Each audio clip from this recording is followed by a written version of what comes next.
अन्य हिंदी के एक नए एपिसोड में आपका स्वागत है। आज की इस रिपोर्ट की शुरुआत करने वाले हैं हम ब्रह्मोस एनजी को लेकर आई एक नई रिपोर्ट से।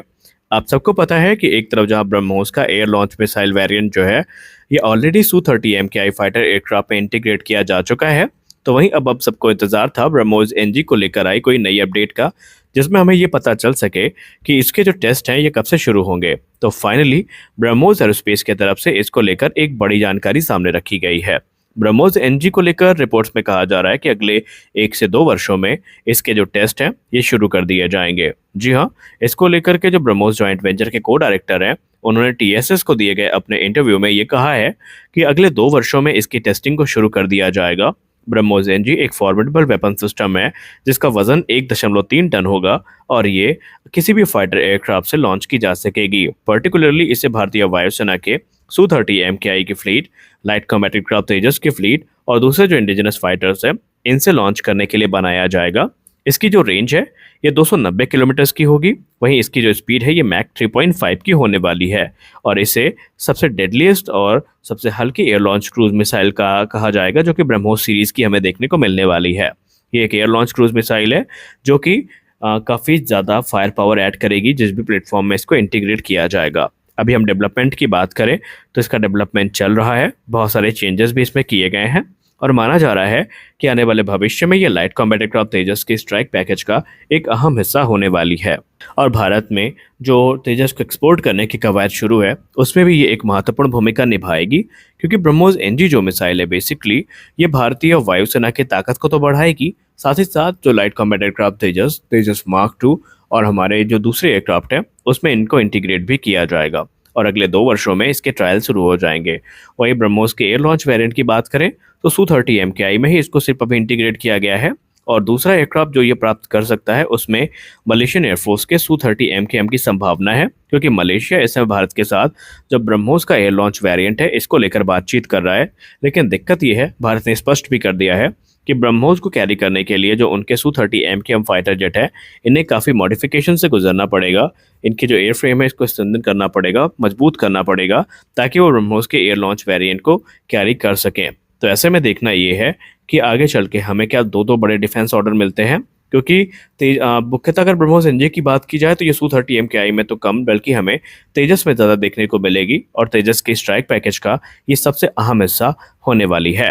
हालांकि आपको बता दें कि ब्रह्मोस सीरीज में आपको अलग अलग कई मिसाइल्स देखने को मिलेंगी, जिसमें ब्रह्मोस एनजी, ब्रह्मोस का एयर लॉन्च वेरिएंट जिसको हम ब्रह्मोस ए के नाम से जानते हैं, इसके अलावा ब्रह्मोस 2 भी देखने को मिलेगी जो कि अंडर डेवलपमेंट है और ये एक हाइपरसोनिक क्रूज मिसाइल होगी जो कि ब्रह्मोस सीरीज की सबसे एडवांस मिसाइल होने वाली है। हमारी अगली बड़ी अपडेट भारतीय वायुसेना से आ रही है।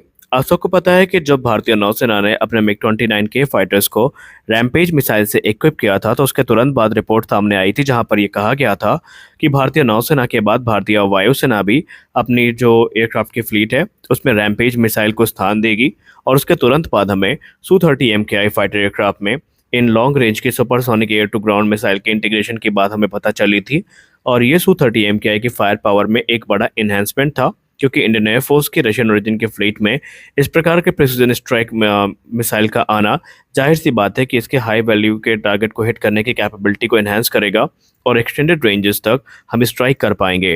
रैम्पेज मिसाइल की बात करें तो इसे इजराइल एरोस्पेस इंडस्ट्रीज के द्वारा विकसित किया गया है इजरायली मिलिट्री के लिए, लेकिन इसे मुख्य तौर पर बनाया ही इसलिए गया था कि जो air to ground strike technology है इसमें एक सिग्निफिकेंट लीप को प्राप्त किया जाए।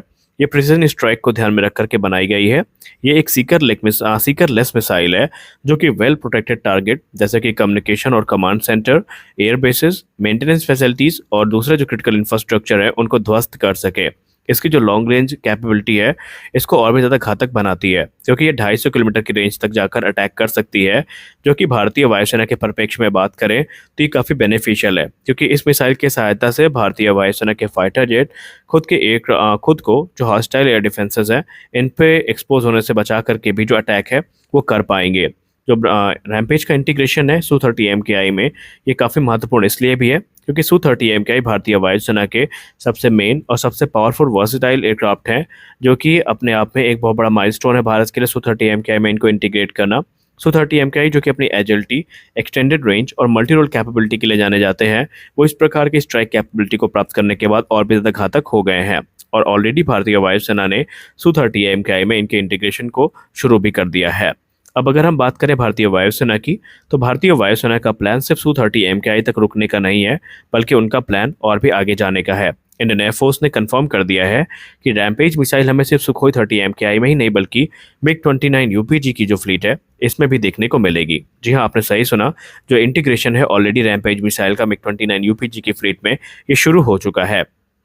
और ये मिसाइल जो है ये काफ़ी वर्सटैलिटी प्रदान करेंगे इन अपग्रेडेड फाइटर जेट्स को। MiG-29 UPG MiG-29 का अपग्रेडेड वेरिएंट है, जिसको भारतीय वायुसेना ने अपने रिक्वायरमेंट के हिसाब से मॉडिफाई किया हुआ है।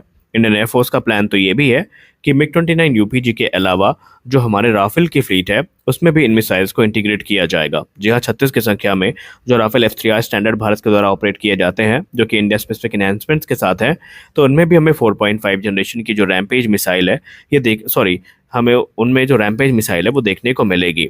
अब ये एक कटिंग एज टेक्नोलॉजी जो है ये राफेल की ताकत को भी कई गुना ज़्यादा बढ़ा देगी। राफेल में ऑलरेडी वैसे जो दूसरी स्टेल्थ मिसाइल है वो इस्तेमाल की जाती हैं, लेकिन रैम्पेज कम खर्चीली है और ये ज़्यादा जो अटैक है वो कर सकती है, ज़्यादा नुकसान पहुंचा सकती है। राफेल से हट करके जो तेजस मार्क 1A की फ्लीट है इसमें भी रैम्पेज हमें देखने को मिलेगी और ये चीज़ कन्फर्म है कि लाइट कॉम्बैट एयरक्राफ्ट तेजस में इस मिसाइल का इंटीग्रेशन किया जाएगा, जिसके बाद इनकी जो ओवरऑल स्ट्राइक कैपेबिलिटी है ये काफ़ी ज़्यादा बढ़ जाएगी। तो अब आप यहाँ समझ सकते हैं कि भारतीय वायुसेना को रैम्पेज मिसाइल पर कितना भरोसा है। फिर चाहे Su-30 AMKI हो, MiG-29 UPG हो, राफेल हो या तेजस हो, सब में इनको इंटीग्रेट किया जाएगा। और आने वाले भविष्य में संभावित है कि जब हमारे पास तेजस मार्क 2 जैसे प्लेटफॉर्म हो जाएंगे तो उनमें भी ये मिसाइल हमें देखने को मिल जाए। तो स्पष्ट है कि भारतीय वायुसेना अपनी ताकत को बढ़ाने के लिए प्रयासरत है और भारतीय वायुसेना यही नहीं रुकने वाली है। रैम्पेज के साथ साथ हमने आपको पहले भी कहा कि ब्रह्मोस का जो कॉम्बिनेशन है ये Su-30 AMKI को और भी ज़्यादा घातक बना देगा और इनको कॉम्प्लीमेंट करने के लिए रुद्रम सीरीज की मिसाइल ऑलरेडी तैयार हो रही है। हमारी अगली बड़ी अपडेट स्पुतनिक इंडिया को लेकर आई है। स्पुतनिक इंडिया ने हाल ही में जो अब डॉक्टर अभिनव पांड्या है, CEO यूसेनास फाउंडेशन के, उनके साथ एक कन्वर्सेशन की है जहां पर एक चौंकाने वाला दावा किया गया है, जहां पर दावे में कहा जा रहा है स्पुतनिक इंडिया की रिपोर्ट में कि अमेरिका जानबूझ करके जो है वो जो F404 इंजन है इनकी डिलीवरी को डिले कर रहा है ताकि भारतीय वायुसेना के जो तेजस मार्क 1A फाइटर जेट है इनके प्रोडक्शन को होल्ड पे रखा जा सके। और स्पुतनिक की रिपोर्ट में ये भी कहा गया है कि अमेरिका की स्ट्रेटजी हो सकती है इंडिया को डिस्टेबलाइज करने की। हालांकि उसकी ये जो थ्योरी है स्पुतनिक की, अभी इसमें और भी एविडेंस की ज़रूरत है। सिर्फ थ्योरी के आधार पर हम ये सब क्लेम नहीं कर सकते। हालांकि इसमें कोई दो राय नहीं है कि F404 की डिलीवरी तकरीबन 11 महीने की डिले को फेस कर चुकी है और ऐसे में जो प्रोडक्शन टाइमलाइन है उसको फिर से रिवाइज करना पड़ा है। और अगर इस प्रकार की कोई भी संभावना है तो भारत को इसमें गंभीरता के साथ विचार करना चाहिए। तो आज के इस वीडियो में बस इतना ही।